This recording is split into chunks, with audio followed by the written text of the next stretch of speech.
तकबीर, नारे रिसालत, शहीद आजम कॉन्फ्रेंस। कुर्सी है तुम्हारी, ये जनाजा तो नहीं है। कुछ कर नहीं सकते तो उतर क्यों नहीं जाते।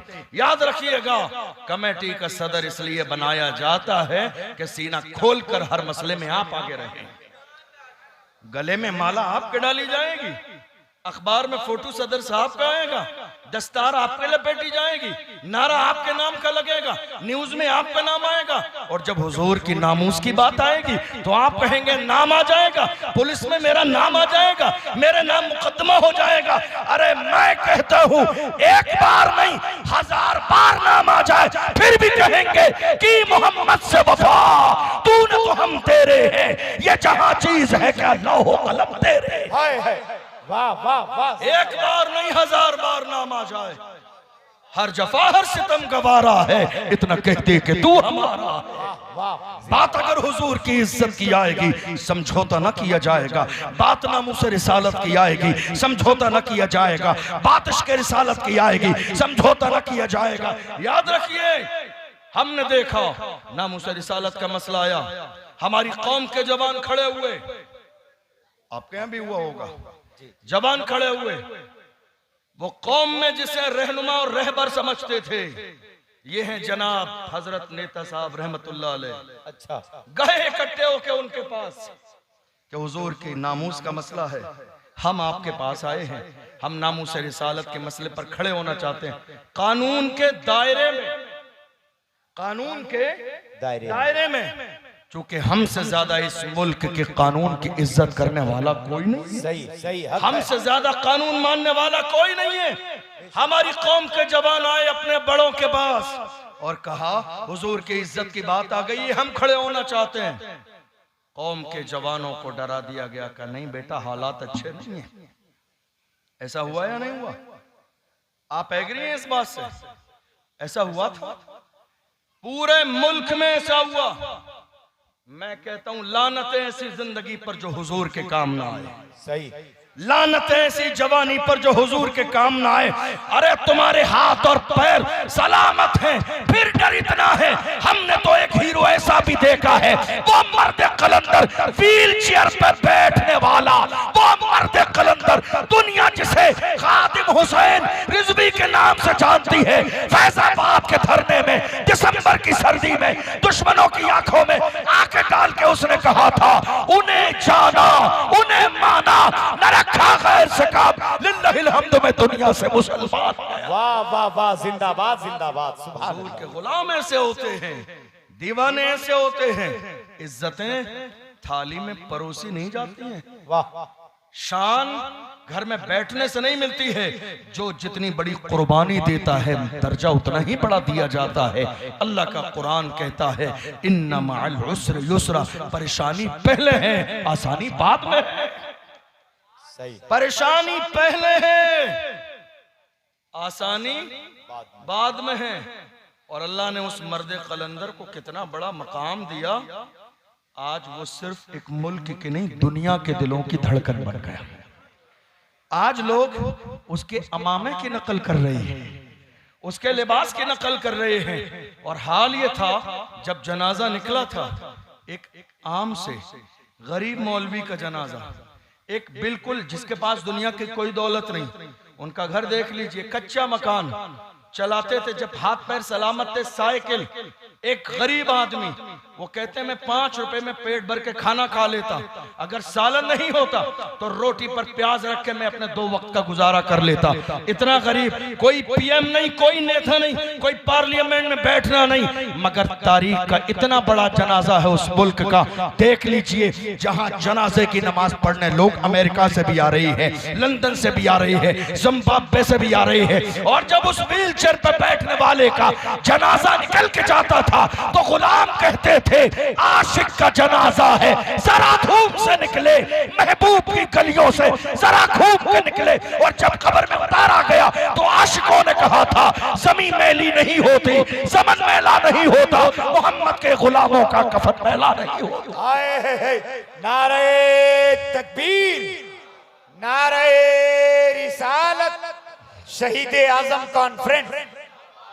आप गुलाम बनिए तो सही हुजूर के, हुजूर के नाम पर मरने और मिटने का जज्बा तो पैदा कीजिए। अल्लाह आपको इतना नवाजेगा, इतना नवाजेगा। आज पूरे मुल्क में, मैं बड़ी संजीदगी से ये बात कह रहा हूं, पूरे मुल्क में हर शख्स चाहता है साहब सलमान साहब की तारीख मिल जाए। आपकी इस कमेटी की भी ख्वाहिश थी और अल्लाह ने चाहा तो अनकरीब आएंगे भी इंशाअल्लाह इंशाअल्लाह। ये जो इज्जत है, क्या आप उनके खानदान को जानते हैं? नहीं। बाप दादा को जानते हैं? नहीं। उनके बारे में कुछ जानते हैं? नहीं।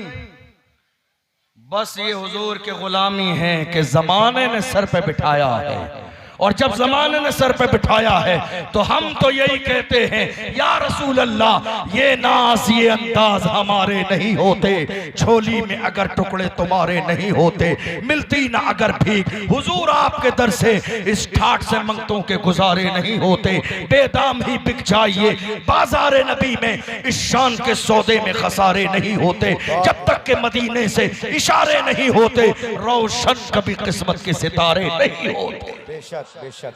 हुजूर के गुलाम तो बनिए, सच्चे वफादार तो बनिए। हमारी कौम ने, जरा सुनिए गौर से एक काम की बात, हमारी कौम ने यह समझ लिया कि नेता सिर्फ वो होता है जिसके पास बढ़िया सा व्हाइट कुर्ता पजामा हो। व्हाइट कुर्ता पजामा, बेहतरीन कलफ लगा हुआ, लोग ये समझ रहे हैं कुर्ता पजामा पहनकर कि हम कौम के नेता हैं। हमें बुरा नहीं लगता है, हम तो ये चाहते हैं अल्लाह हमारी कौम में ऐसे नेता पैदा करें जिनके अंदर कायदाना सलाहियत हो। आमीन। बेशक। लेकिन हाल जब से बिगड़ गया, जहां हर घर में एक नेता, हर घर में एक नेता है, कोई किसी को मानने के लिए राजी नहीं, कोई किसी की सुनने के लिए राजी नहीं, कोई किसी को बड़ा मानने के लिए राजी नहीं, हर आदमी अपने आप को बड़ा समझता है। ये हाल आज पूरी कौम मुस्लिम का हो गया। और कुछ लोगों ने ये समझ लिया कि हम व्हाइट कुर्ता पजामा पहनकर अपनी पीठ पर हाथ रख के चौराहे पे खड़े होते हैं, हम कौम के नेता हैं। जब ईद आई, हमने बाज़ाब्ता अपने शहर के चौराहे पर एक फ्लेक्स लगवा दिया, अपने फोटो का बड़ा सा नाम लिखवा दिया, ईद की मुबारकबाद, दशहरे की मुबारकबाद, होली की मुबारकबाद, दिवाली की मुबारकबाद। जरा जाके पहले उलमा से मसला पूछिए, उलमा बताएंगे कि मुबारकबाद आप देंगे तो कब और किस अंदाज में देंगे, शरीयत का हुक्म क्या है।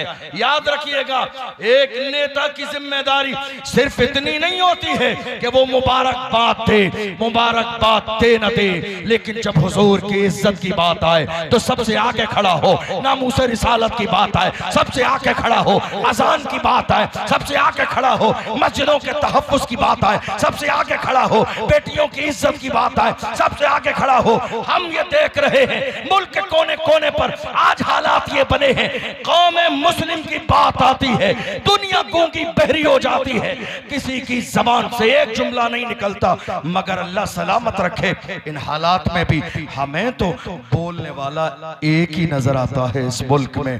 बात अजान की हो, बोलने वाला एक ही है, बात नमाज की हो, बोलने वाला एक ही है, बात मोबलिंचिंग की हो, बोलने वाला एक ही है, बात पहलू खान की हो, बोलने वाला एक ही है, बात तबरेज़ अंसारी की हो, बोलने वाला एक ही है, बात आसिफा की हो, बोलने वाला एक ही है। वो एक ही मर्द कलंदर है जिसने पार्लियामेंट में बिल फाड़ दिया, वो मर्द कलंदर जिसके सर पे नक्शे नाले में मुस्तफा की टोपी मौजूद है। हम समझ गए जो मुस्तफा का वफादार होता है वो कौम का गद्दार कभी नहीं हो सकता। नारे तकबीर, हाथों को उठाकर नारे रिसालत, मसलके आला हजरत, मजहबे इस्लाम, पैगामे इस्लाम, नारे तकबीर। हम समझ गए जो मुस्तफा का वफादार होता है वो कौम का गद्दार कभी नहीं हो सकता। गौर कीजिए, गौर कीजिए, नामूस रिसालत का मसला आया था।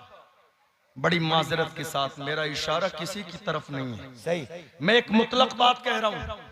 नामूस रिसालत का जब मौका आया, हमने देखा बड़े बड़े पीरे मुगा एयर कंडीशन रूमों में सोए हुए थे। सही सही। बड़े बड़े नेता कहलाने वाले अपने घरों में चैन की नींद सो रहे थे। ऐसे आलम में हुजूर की नामूस पर पहरा देने के लिए महाराष्ट्र की सरजमीन से एक मर्द कलंदर उठा और उसने इतनी बड़ी रैली निकाली। रैली नहीं, रेला था, रेला। और ये भीड़ 500 रुपए वाली नहीं थी, नाम मोहम्मद पे गर्दन कटाने वाली थी। ऐसा ही बड़ी रैली निकाली, दुश्मनों के कलेजे दहल गए। दुश्मनों ने कहा ये क्या हुआ? तब उस मर्द कलंदर ने कहा था, जो जान मांगोगे जान देंगे, जो माल मांगोगे माल देंगे, मगर ये हमसे कभी न होगा, नबी का चाहो चला देंगे। जिंदाबाद जिंदाबाद। नारे